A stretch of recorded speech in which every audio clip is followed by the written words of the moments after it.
अपराजिता BJP मुख्यालय से हमारे साथ लाइव जुड़ गई हैं ज्यादा जानकारी लेकर।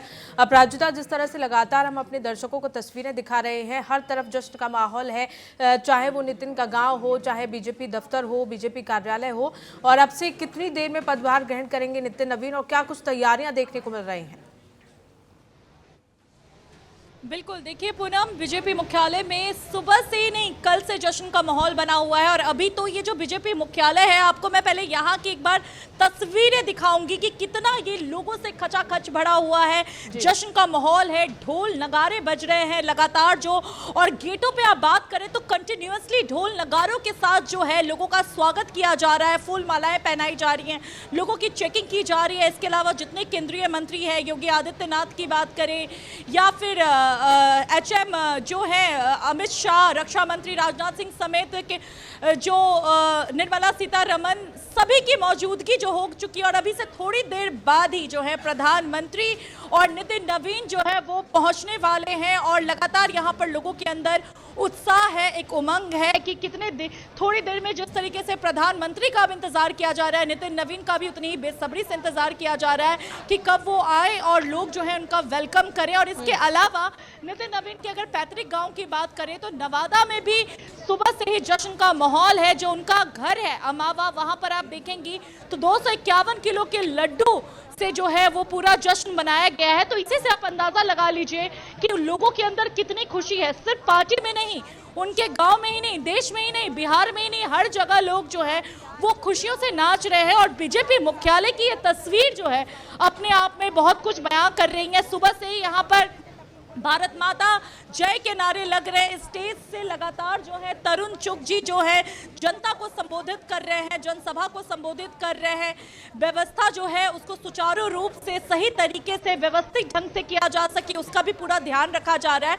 तो कुल मिलाकर देखा जाए तो सबकी निगाहें अब प्रधानमंत्री पर टिकी हुई है कि कब वो आए। और जैसी जानकारी मिली है, बस थोड़ी ही देर में बीजेपी का जो ये मुख्यालय है वहां पर प्रधानमंत्री का आगमन होने वाला है और लोग बेसब्री से उनका इंतजार कर रहे हैं। नितिन नवीन भी पहुंचने वाले हैं और जैसे ही वो आएंगे उसके बाद कार्यक्रम की शुरुआत हो जाएगी।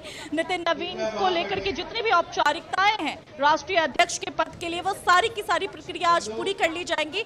और आज के बाद जो जेपी नड्डा जी हैं उनका राष्ट्रीय अध्यक्ष का कार्यकाल और नितिन नवीन के राष्ट्रीय अध्यक्ष पद का कार्य जो है वो शुरू हो जाएगा। और आप नितिन नवीन के गांव का जिक्र कर रही थी और हम भी लगातार ये जानकारी दे रहे हैं अपने दर्शकों को, क्योंकि वहां जिस तरह से ऐसा लग रहा है कि होली आ गई हो, होली का माहौल वहां बना हुआ है, लोग बेहद खुश हैं क्योंकि एक अभियान की शुरुआत नितिन नवीन ने की थी, गाँव चलो अभियान, और उसकी शुरुआत भी वो अपने गाँव से करते हुए नजर आए थे। और ऐसे में जब कोई व्यक्ति जमीन से यानी अर्श से फर्श तक पहुंचता है तो वो अर्श को नहीं भूलता। और ऐसे में वहां की जनता जो है वो भी खूब प्यार लुटाती हुई नितिन नवीन पर नजर आ रही है। वहां भी खुशी का माहौल है। और अपराजिता, 251 लड्डू बनाए गए हैं बांटने के लिए खुशी में।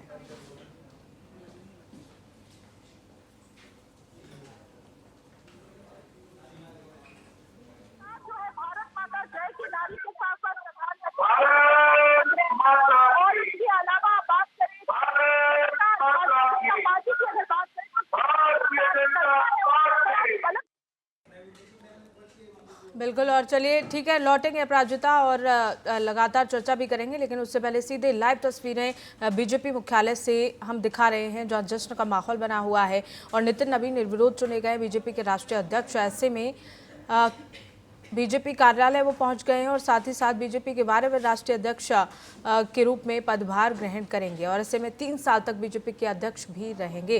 तो सीधे तस्वीरें बीजेपी मुख्यालय से इस वक्त आप देख रहे हैं जहां हर तरफ जश्न का माहौल बना हुआ है। बीजेपी के कार्यकर्ताओं में खासा उत्साह साफ तौर पर नजर आ रहा है। और ये तस्वीरें जहां जेपी नड्डा भी पहुंचे हुए हैं। जेपी नड्डा आज अपने कार्यभार से मुक्त हो जाएंगे और अब नया जो कार्यभार है वो नितिन नवीन संभालते हुए नजर आएंगे। तो ऐसे में बीजेपी के सभी वरिष्ठ नेता वहां पहुंचे हुए हैं। बीजेपी के 12वें राष्ट्रीय अध्यक्ष होंगे नितिन नवीन और 3 साल तक ये पद की जिम्मेदारी वो संभालेंगे। तो ऐसे में नवादा में विधायक अनिल सिंह की देखरेख में एक विशेष कार्यक्रम का आयोजन भी किया गया है। ये जश्न सुबह 11 बजे से शुरू होगा, जिसमें बड़ी संख्या में लोग उपस्थित रहेंगे। कार्यक्रम में कार्यकर्ता एक दूसरे को रंग लगाकर भी बधाई देंगे। और इसी के साथ ही उनके गांव में जिस तरह से जश्न का माहौल देखा जा रहा है और साथ ही साथ बीजेपी मुख्यालय में भी लगातार जश्न का माहौल देखने को मिल रहा है। ये सीधे तस्वीरें आप देख रहे हैं।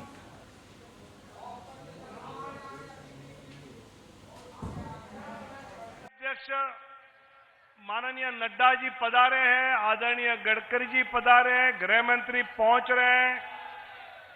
थोड़ी सूचना सुनो बिहार के भाइयों, सूचना सुनो। बिहार का प्रभारी बोल रहा है ना। सूचना ये है कि यहां कार्यक्रम मंच पर जो है वो पूरा होने पर राष्ट्रगान के पश्चात आदरणीय प्रधानमंत्री जी, आदरणीय नड्डा जी, बाकी सभी मान्यवर नेता नवनिर्वाचित अध्यक्ष जी को लेकर डॉक्टर श्यामा प्रसाद मुखर्जी और पंडित दीनदयाल जी की प्रतिमा को पुष्पांजलि करने जाएंगे और वहां से माननीय प्रधानमंत्री और बाकी नेता नवनिर्वाचित अध्यक्ष को भाजपा राष्ट्रीय अध्यक्ष की कुर्सी पर जाके जिम्मेवारी संभालेंगे। इस बीच यहां जो बिहार से बड़ी मात्रा में कार्यकर्ता आए हैं, दिल्ली से यहां जो कार्यकर्ता आए हैं, इनके लिए जो सामने अपना कार्यालय है वहां भोजन की व्यवस्था की है, तो सभी ने विस्तार कार्यालय में भोजन के लिए जाना है। यहां जो राष्ट्रीय परिषद, राज्य परिषद, प्रदेश के पदाधिकारी बैठे हैं, उनके लिए मल्टीपर्पज हॉल में भोजन की व्यवस्था की है, वो वहां जाएंगे। विस्तार कार्यालय में जो कार्यकर्ता भाई बहन भोजन के लिए जाएंगे। और इसी पर ज़्यादा जानकारी लेकर हमारी संवाददाता अपराजिता लगातार ग्राउंड जीरो पर मौजूद हैं। अपराजिता, जिस तरह से कहा जा रहा है तैयारियां हो गई हैं, ढोल नगाड़े बजना शुरू हो गया है, और अब से कितनी देर लगेगी जब अपना पदभार संभालेंगे? आधिकारिक ऐलान किया जाएगा नितिन नवीन के नाम को लेकर। और अपराजिता, एक और सवाल, क्योंकि कहा जा रहा था कि निर्विरोध चुना गया है नितिन नवीन को, लेकिन ये भी कहा जा रहा था कि नितिन नवीन के अलावा किसी का नाम भी सजेस्ट नहीं किया गया था, सिर्फ नितिन नवीन का ही नाम लिया गया था। इस बात में कितनी सच्चाई है?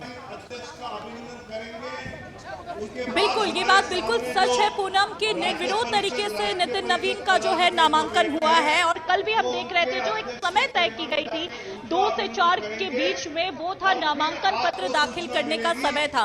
और उस बीच में अगर कोई उम्मीदवार उनके अगेंस्ट में खड़ा होता है तो उसका भी समय था, लेकिन ऐसे में आप देखेंगे कि एक भी नाम जो था वो सजेस्ट नहीं किया गया। और जब 5 से 6 बजे के बीच में जब स्क्रूटनी चल रही थी, जांच चल रही थी नामांकन पत्र की, तो ऐसे में एक भी नाम नहीं निकल करके सामने आया और ना ही कोई नाम वापस लिया गया। तो आप इसी से समझ लीजिए कि नितिन नवीन ही पहली और आखिरी पसंद थे बीजेपी के। और जिस तरीके से प्रस्तावक के रूप में प्रधानमंत्री ने अपना जो है प्रस्तावक पत्र भेज दिया, और इसके अलावा राजनाथ सिंह की उपस्थिति रही, योगी आदित्यनाथ, सीएम रेखा गुप्ता, फिर उसके बाद तमाम जो लोग थे, केंद्रीय मंत्री थे, जितने भी सीएम थे स्टेट्स के, वो सारी अपनी उपस्थिति दर्ज करा के नामांकन पत्र में प्रस्तावक के तौर पे नाम दाखिल करके जो थे वो प्रस्थान कर लिए। तो इसी से आप अंदाजा लगा लीजिए कि नितिन नवीन ही जो थे वो पहली पसंद थे बीजेपी में राष्ट्रीय अध्यक्ष के तौर पे। और जो समय है वो आज 11:30 बजे से रखा गया था पूनम के। 11:30 बजे जो है सारी औपचारिकताएं पूरी कर ली जाएंगी, नितिन नवीन को ऑफिशियली राष्ट्रीय अध्यक्ष के पद पर जो है वो बैठा दिया जाएगा। लेकिन थोड़ा सा समय में बदलाव हुआ, 11:30 से 1 बजे का समय रखा गया। और इस बीच में 1 बजे तक के बीच में कभी भी प्रधानमंत्री मोदी का आगमन हो सकता है, और उसी की जो है लगातार लोग जो है प्रतीक्षा कर रहे हैं। ढोल नगाड़े सुबह से बज रहे हैं, सारे इंतजाम कर दिए गए हैं। और जो आप मेरे पीछे जो आप मंच देखेंगी पूनम, ये जो मंच है यही वो मंच है जहां पर प्रधानमंत्री मोदी आएंगे, नितिन नवीन आएंगे, और जितनी औपचारिकताएं हैं वो इसी मंच से पूरी की जाएगी। लगातार आपको स्टेज पर तरुण चुग जी नजर आएंगे जो लगातार जनसभा को संबोधित कर रहे हैं, व्यवस्था को सुयोजित कर रहे हैं। और इसके अलावा विनोद तावरे जी भी अभी थोड़ी देर पहले आए और अपने आप को बिहार का प्रभारी बताते हुए उन्होंने कहा कि जरा धैर्य रखिए, थोड़ी देर में ही प्रधानमंत्री और नितिन नवीन जी का आगमन हो जाएगा। तो ऐसे में लगातार जो है वो नारे लग रहे हैं, नितिन नवीन के नाम के जयकारे लग रहे हैं, प्रधानमंत्री मोदी के नाम के जयकारे लग रहे हैं, भारत माता के नाम के जयकारे लग रहे हैं। और इसके अलावा नितिन नवीन की अब थोड़ी सी बात कर लेते हैं पूनम। तो नितिन नवीन देखिए, एक तो वो नवादा जिले से आते हैं और उनका जो गांव है वहां पे जश्न मनाया जा रहा है। 45 वर्ष की इतनी कम आयु में एक राष्ट्रीय अध्यक्ष इतनी बड़ी पार्टी का बन जाना वाकई काबिले तारीफ है। तो जश्न तो बनता है और पार्टी के साथ साथ उनके घर पे भी खुशियों का माहौल है। और इसके अलावा जो जेनजी है उसको भी बार बार बीजेपी की तरफ से, सभी नेताओं की तरफ से जो है संदेश देने की कोशिश की जा रही है कि मेहनत करने वालों पर बीजेपी हमेशा जो है वो नजर बनाए रखती है। और जैसे बार बार ये एक वर्ड निकल करके आ रहा है कि कब अर्श से फर्श पर पहुंच जाए कह नहीं सकते, वो ये पार्टी सुयोजित करती है, सुनिश्चित करती है। तो ऐसे में नितिन नवीन को एक जमीन से जुड़ा हुआ नेता माना जाता है पूनम। और बिल्कुल अपराजिता।